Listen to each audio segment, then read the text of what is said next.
सावधान इंडिया में किसको सावधान कर रहे हैं? So the hills are burning, हम आज एक छोटा सा उसके ऊपर डिस्कशन रखें, जानना चाहेंगे कि ऑथर इस किताब को लिखने के पीछे उनके मनसा क्या था और इस किताब के द्वारा आज के युवा समाज के लिए कोई संदेश है क्या? पहले तो thank you so much Kalinga literary festival for allowing us to have this session और एक मामूली राइटर को एक प्लेटफॉर्म देना मेरे किताब के लिए, तो I am very very thankful to Kalinga. Thank you so much. आप मामूली नहीं हैं सर. आप खुद देखिए, all people who have risen through ranks and file they always say that I am मामूली. आप मामूली नहीं है. अभी ठीक है, आप कह रहे हैं, आप कह रहे हैं तो ठीक है, मान लेता हूं. आप आम नहीं, आप खास हैं. ओके, सो आज के इस कॉन्टेक्स्ट में आप हमारे लिए खास आदमी हैं. खास मुलाकात और खास इंटरव्यू चल रहा है. चलिए आप बताइए पहले कि मैं इस किताब का नाम जो आप दिए हैं, द हिल्स आर बर्निंग, पहला नाम के ऊपर, सेकंड इस किताब को आपने लिखा क्यों, और उसी में अगर आंसर कर सकते हैं कि जो रीडर यहाँ जो इसको देख रहे हैं लाइव, इसकी रिकॉर्डिंग बाद में देखेंगे. हाँ जी.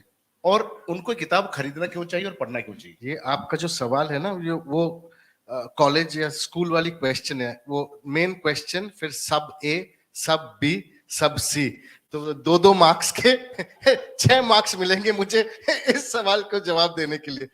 तो हिल्स आर बर्निंग पार्ट 1 क्यों नाम है? क्योंकि ये गोरखालैंड एजिटेशन के बारे में है. This was a time when the hills were literally burning. Darjeeling, Siliguri, not Siliguri, Darjeeling, Mirik, Kurseong, the entire hills of West Bengal during 86 to 88, 89. This was the high point of the Gorkhaland agitation. So literally the hills were burning. So that is why I thought, and also it's a very arresting name, कि आपको भी एक inquisitiveness हो जाएगा कि क्या कह रहे हैं ऑथर. तो that is why I named it the hills are burning. इसको कोई ऐसा ना सोचे कि आजकल फॉरेस्ट बर्निंग भी होता है. Correct correct. Forest burning Australia में, अमेरिका में, इंडिया फॉरेस्ट फायर होते हैं. फॉरेस्ट फायर होता रहता है. तो कोई इसको ऐसा ना सोचे कि जंगल जल रहा है. ये इकोलॉजिकल किताब नहीं है. हाँ, कोई इकोलॉजिकल किताब नहीं है, लेकिन सोशियोलॉजिकल किताब जरूर है. सोशियोलॉजिकल है और ज्यादातर इमोशनल किताब है, क्योंकि this is my emotional reaction to what me and my friends saw first hand in 1986 to 88, जब हम बोर्डिंग स्कूल में पढ़ते थे कालिम्पोंग में, और जेनेसिस तब हुआ था गोरखालैंड एजिटेशन का 86 में. पहली बार एक इट वाज अ वोल्केनो और वो विस्फोट हो गया. आपने बहुत अच्छा शब्द यूज किया, जो कि एक टर्म है गोरखालैंड एजिटेशन. तो आप इसके थोड़ा बैकग्राउंड में संक्षिप्त में बता दीजिए हमारे जो सुनने वालों को, देखने वालों को, कि एक गोरखालैंड एजिटेशन है क्या, हुआ क्यों, और उसके पीछे वजह क्या थी, किस तरीके से उसे सरकार के साथ उसको negotiation dealing. like any kind of conflict, it is it is very complicated, but the genesis of the Gorkhaland agitation happened on 2 things. One was the language of Nepali to be included as an official Indian language, and the second was the identity of the Gorkha, the Indian Nepalis and the Indian Gorkhas to be recognized as Indians.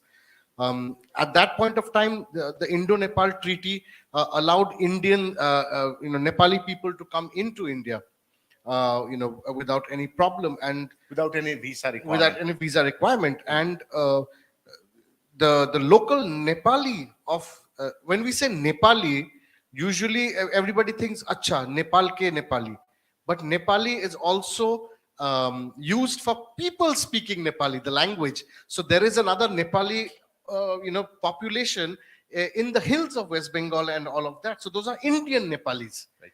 Just small addition. Gorkhaland होने से पहले Gorkha regiment exist करता था. Of course, so Gorkha regiment was around. दूसरा ऐसा है कि साहित्य अकादमी जो लिटरेचर से डील करता है, नेपाली लैंग्वेज को रिकॉग्नाइज करता है और उसे अवार्ड भी करता है. Correct. So at that point of time, so they wanted a separate state. They said कि we are so different from rest of the country, ethnologically, language, culture, socially. Numerically कितने होंगे उस टाइम जब आप question कर रहे थे कि हमें अलग स्टेट चाहिए? अलग states ही और कितने कितने उनकी जो geographical spread out या फिर होगा काफी. So just to give you an example, Anglo-Indians at that point of time was recognized by the government of India, which amounted to 2 lakh people as a minority, but Nepalis were not. And Nepalis were actually in lakhs. Okay. You know, so that was one of the presence in the early days of Parliament, when they said that, look at it, there is सिर्फ 2 lakh Anglo-Indians है, उनको आप recognition दे रहे हो, parliament में representative है, लेकिन Nepali representative नहीं है. तो ये बहुत ही एक wound था उसके लिए, जो घाव नहीं होता कि you keep scratching and फिर निकलता है. तो it became like that, you know. They wanted an identity of their own. So that is where the genesis happened. Right. And then Gorkha land agitation. So it started off something called Bhasha Andolan, which is the recognition of Nepali as a language. And then, of course, it became far more politicized. And, you know, then as politics happened, a lot of people... Is it because it was border state, one was that, and second, they're talking about secessionism at a time when Prime Minister Indira Gandhi has been assassinated. And on that time, Punjab was also kind of burning. Right. So on the backdrop of that, so this became another additional internal security problem for the government of India and government of West Bengal. Do you think that added? I think it was more of a problem for the government of West Bengal, because the central government knew exactly what they were doing. Okay. You see, the communist government in West Bengal had been around for a long time. The central government was unable to displace the communist government of Jyoti Basu. So at that point of time, it made sense for the fire to keep burning in West Bengal, so that the West Bengal government would get displaced and the center could move in. So the center kept giving signals and coded statements saying, to ask for Gorkha land is not undemocratic. So everybody was very happy. So was there a kind of a movement which was concerted enough to talk about कि Gorkha land हमें चाहिए, ये area यहाँ पे चाहिए, इतना चाहिए, geographic spread चाहिए, और ये इसका capital बनेगा. Was there conceptualization, clarity was there? Of course, clarity was definitely there. Clarity was definitely there. Certain things happened over a period of time, and with this book, again, this is not a political book at all. This is not an academic political book. ये story है. मेरा दोस्तों को और मेरा story है. जब हम बोर्डिंग स्कूल में पढ़ते थे कालिम्पोंग में, तब 16 साल के थे, और हमने क्या देखा और हमने क्या एक्सपीरियंस किया. So this is the book, that's what it's about. And also, for the first time, the human rights violations और जो real stories of the people of Kalimpong है, वो इस किताब में आप पढ़ेंगे. बहुत सारे जो फैक्ट्स है वो उस जमाने का जो सरकार थे, they buried it. So now I have brought back. Yes, you have started answering now why someone should read this book. I think human rights sometimes लोगों ने इतने बार सुना तो एक ब्लाइंड स्पॉट हो गया है. जैसे सीएम जोड़ करके पॉलिटिकल साइंटिस्ट थे, वो बोलते थे कि Marxism is like a hat which is used so much it has lost its value. Correct. तो ऐसा उसका मतलब ये था कि इतने बार उस शब्द को इस्तेमाल करते, सब लगता है कि कोई इमोशनल या आप उसे कह सकते हैं एक्सप्लॉइटेटिव ह्यूमन राइट्स बोल देने से. मुझे लगता है अब ह्यूमन राइट का बड़ा पिक्चर तो अम्ब्रेला है ही. मुझे लगता है आपकी किताब में खासियत ये है कि जो बहुत वर्षों से छिपी चीजें जो पब्लिक डोमेन में नहीं है, हाँ जी, एक ऐसी बड़ी मूवमेंट की हिस्ट्री है जिसको बहुत दिनों तक या तो पर्पसफुली छुपाया गया, ये तो बाय डिफॉल्ट छुपता गया. करेक्ट. आप अगर आरटीआई करें, आपको कुछ इंफॉर्मेशन नहीं मिलेंगे. For this book, is it because they will say it is part of national security discourse? No. They will say कि पहले government में तो कुछ it's always best to blame the regime that has come and gone back. Correct. वो लोग ने नहीं किया, which is true, नहीं किया. अगर आप you are right when you say human rights has become a blind word. कि यार human rights. I'll tell you what human rights means actually when I say human rights violation. My friend, who was a little girl at that point of time, saw her father being shot dead. How old was she? She was about 14 at that point of time. School-going girl. Yeah, school-going girl. She saw her father being shot dead in front of her eyes without any provocation by the CRPF. Their mother took the case to court, saying these are human rights violation. Without provocation, the army, the CRPF has shot my husband dead. Not army. Not army. Army was in fact the calming influence at certain points in the narrative. So the case was dismissed, saying the CRPF wasn't even there. That is human rights violation. जो आंखों देखी हुआ है उसको deny करना. So that girl and her mother all these years have grown up with the tragedy of having to live with denied justice. And this is not just one story. A 12-year-old girl going to school is shot dead by the CRPF on suspicion of being a militant. When the body is returned to the parents, the little girl is still wearing her school bag. Her name is Gina Thapa. These are just facts and figures for some people. जो human rights, इनका भी नाम था, इनका भी families थे, ये भी कभी बसते थे हमारे बीच में. And they had their and they were killed. They were innocent lives. They had their dreams. 12-year-old school girl, जब body वापस देते हैं, she's still wearing her school bag. Tragic. You know, so my book deals with a lot of that. Also, on a lighter side, it deals with me falling in love 2 times. Because when you're in school, you fall in love, especially क्योंकि co-ed school था, है ना? तो this is my, which I keep wearing. This is my school badge, which I keep wearing because I'm grateful to my institution. उसके बिना I wouldn't have had this experience to write this book.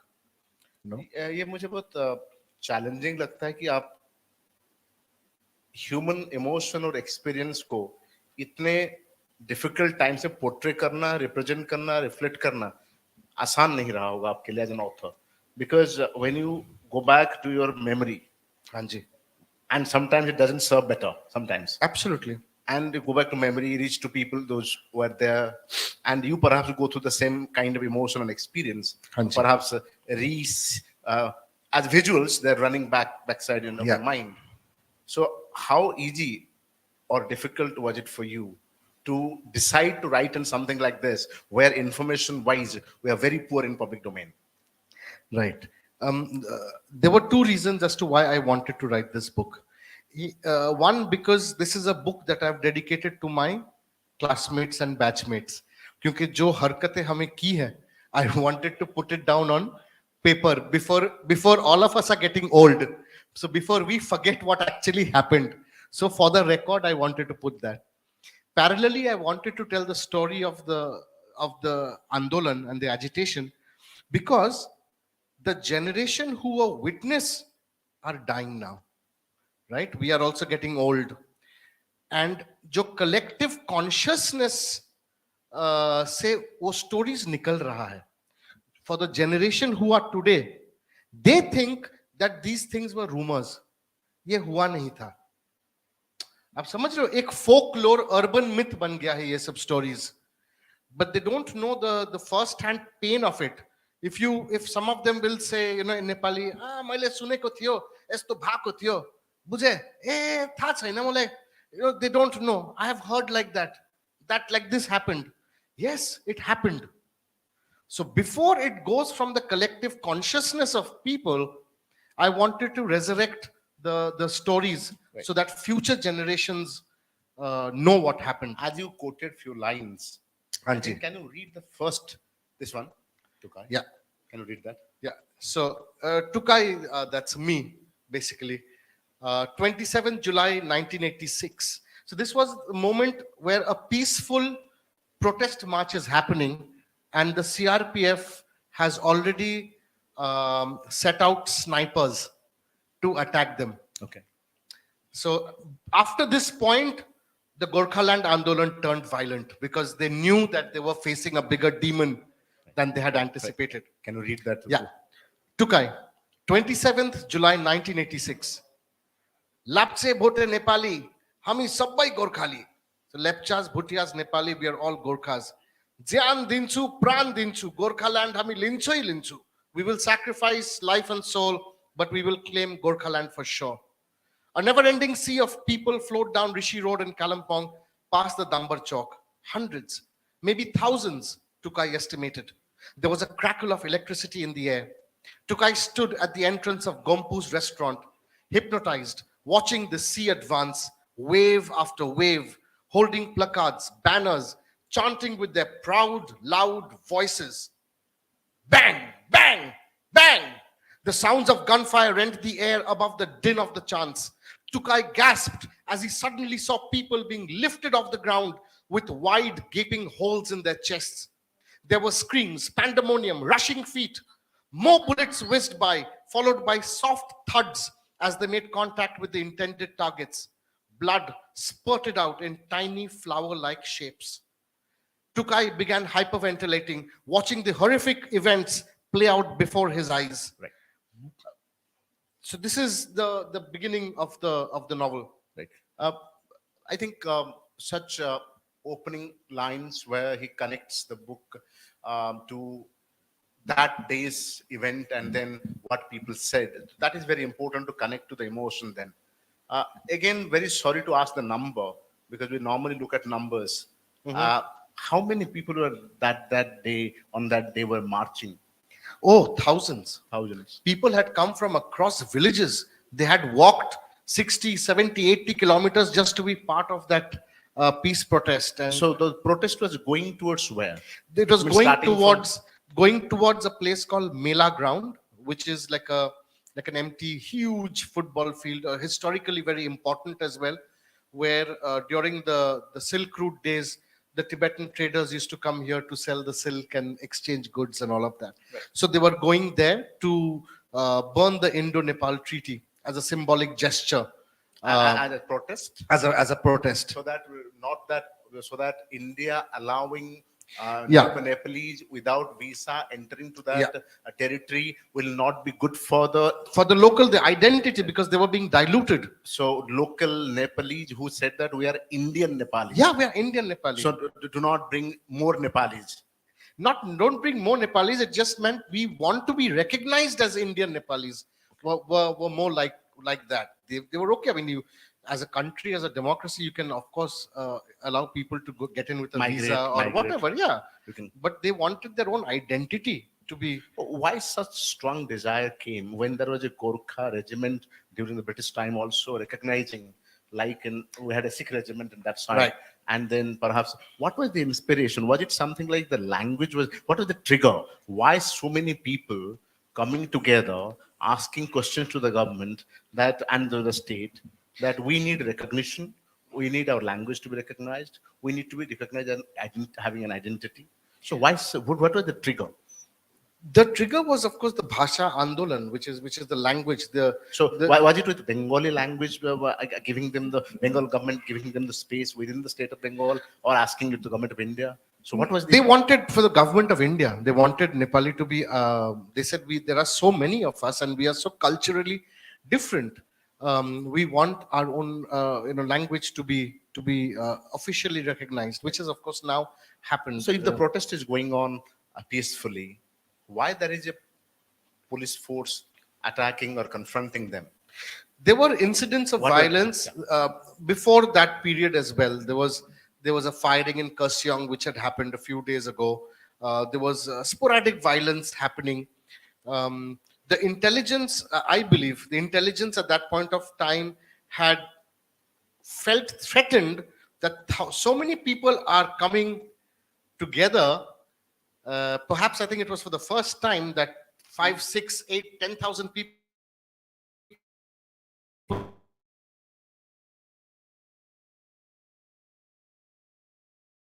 were coming. They took it as a precautionary measure, and these CRPF were often mercenaries who had been hired. They were not officially. The rumors were that they were mercenaries. Are you saying the same thing here? Yes, I am. So yes, I am. I am not because So this book was written after extensive interviews from people, eyewitness accounts, and all of that, and well-known people from that region as well. Because CRPF is a paramilitary force which Yeah. is normally reserved for Yeah. riots and other Yeah. things. So the rumor at to that, help the state yes. governments. You are using a very strong word in this case. Yeah. So people would have observation and resolution So as well. the rumors at that point of time was these CRPF people who were there, they wore handlebar mustaches, like dacoits. They wore earrings. I don't know which CRPF or army of this country allows ornamentation in their ears. So they wore earrings. A lot of the time, the CRPF hid their faces using black bandanas to hide their identity. So there was a term for them called Madhesis, which means that they came from Middle India. So the rumor was at that point of time, allegedly, that these people were hired mercenaries to come into the region, and supposedly the government gave them a carte blanche, saying, shoot, Freehand. shoot the men. So the men of Kalimpong and the hills disappeared, then lived in jungles for fear of being killed. I see the name where it's coming from now. The hills are burning. Yeah. Yeah, so they were scared. Women were being taken out of the houses and sexually assaulted. It was a free hand. Like my friend's father, who was shot without any provocation. Another friend of mine, my classmate, saw his neighbor getting shot dead in front of him. Imagine the sight of a 16-year-old watching his neighbor getting shot without any provocation, dying in front of him. Or even an eminent journalist, his head beheaded and kept on a spike in town so that people could see that we are setting an example, because he had been vocal about a certain faction of the party, questioning it. His name was Nirmal Rai. So he was an eminent journalist. So people paid with their lives. And it's not just by the armed forces. There was also infighting between the factions of the GNLF, where each faction suspected the other. You give the full form of GNLF to everyone. Gorkha National Liberation Front. And so there were factions within that as well. They suspected each other, and isko uthaya ghar se, usko uthaya ghar se. So one faction would pick up 2 people. In revenge, these guys would pick up 4 people. So it was like a never-ending thing of violence, and the hills were burning. I would come back to the next stage where you actually say, this is such a gory, G-O-R-Y wala, and violent and kind of repressive timing. So how are you able to bring love and memories into this revolutionary stage of discussion? So the book is called Hills Are Burning, but its subtitle is Love, Memories, Revolution. So love is, in boarding school, we were living a very secluded life, protected life. Coed tha, pyar hota tha, ho gaya. So that is one aspect of the story, which is running parallelly to the Gorkha agitation. And then the two narratives collide with each other. The peaceful life that we were living, the violent life of the agitation, both collide, and the 3 boys have to grow up, and become adults, because they face death, destruction, and and all of that suddenly in front of their faces, and they are forced to grow up. So it is again going back to love and memories and all of that. So it's a mix of all. So now, if I want to find out, it's a very difficult backdrop and not very told much about it. So this is kind of first ever attempt to tell a story, and based on facts and experiences that happened then. So why are you reminding this to people? And if there has been a difficult memory, so what is the catharsis that we use the word by knowing? Might be a difficult word. No. People. So is there a cathartic attempt to bring some kind of closure? So there have been books. Or opening up the wounds. So is there an objective of the author here, that why you write something which had difficult experiences? So is there an end point? What do you want to this book to trigger? Love. Love. No, so why I wrote the book is because again, वो collective consciousness से जा रहा है stories. I don't want people to forget the lives that were sacrificed, right? Um, uh, so I want the people to always remember it's always good, and also history is usually written by the victors. जो जीतता है वही इतिहास लिखता है. For the first time, I think इतिहास, or at least the narrative is being written by the people's stories. इससे पहले हुआ है किताबें, जैसे एकेडमिक किताबें हुई है, एंड सत्यदीप छेत्री करके एक लोकल राइटर है सिक्किम से, उन्होंने लिखा है Gorkhaland diaries. But this is a slightly more accessible, told in a fictional narrative, so to speak. And I want to say why I wrote the book. There's a lovely quote by one of my favorite authors, Murakami. He says, he tweeted this one day at 6:27 a.m. on December 21st, 2011. He says, no matter how much suffering you went through, you never wanted to let go of those memories. So I think this sort of sums up why I want to write this book. कि जितना दर्दनाक और experiences रहा है हमारे, हम वो भूल नहीं सकते हैं या हमें भूलना नहीं चाहिए. So in that way, when we talk about peace building as a process, हाँ जी, there is a certain level of reconciliation. absolutely, and forgiveness. Forgiveness is required. So as an author, someone who witnessed that account, perhaps you represent certain accounts of the people who are victims and try to give a picture of the background. And how do you see the loss of those people being compensated? Loss can never be compensated, no? A daughter has lost her father, a son has lost his father or brother. You can't compensate that loss. You can't. But they can be rectifications.